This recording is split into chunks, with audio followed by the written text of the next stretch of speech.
This is day 341 of Zohar Pshat, and we're on Daf Lamed Ches based in the middle of the second Heichal.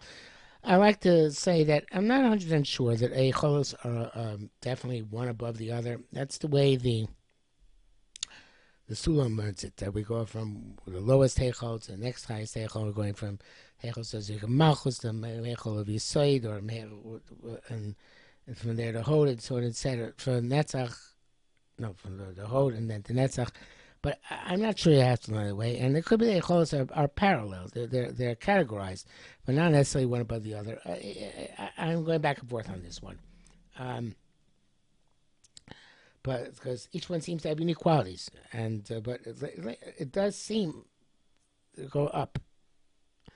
I'm not sure how if they're all up, or some of them are lateral, or it's gradual. I really don't know. But anyway, the fascinating distinctions here.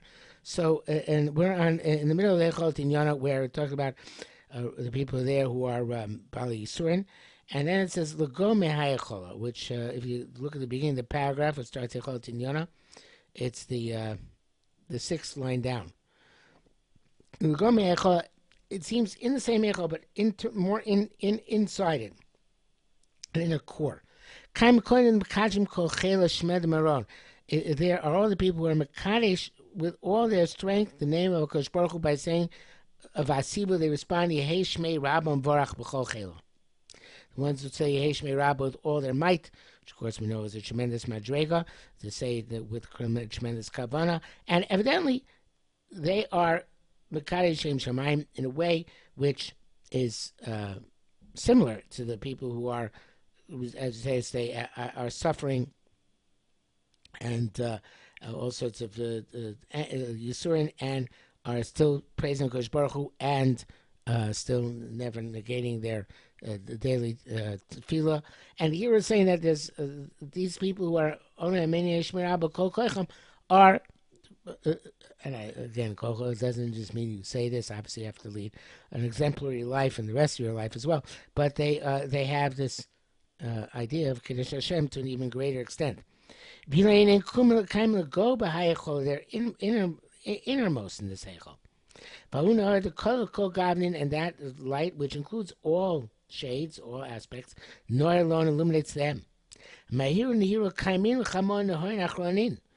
from this light, they can see other lights. The Isachton, which are connected, and not connected within it.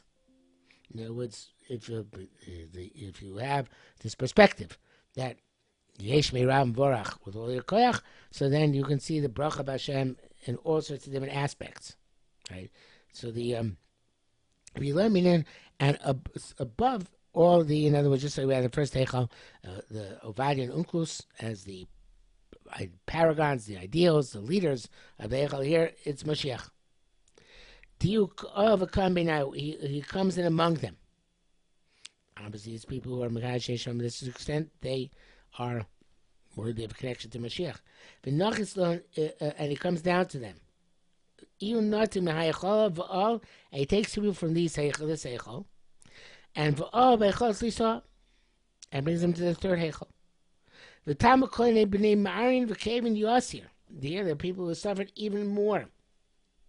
In other words, the third Heichal is for people who underwent what we'll call injustices, or what we'll call, if we were younger, not fair stuff in this world.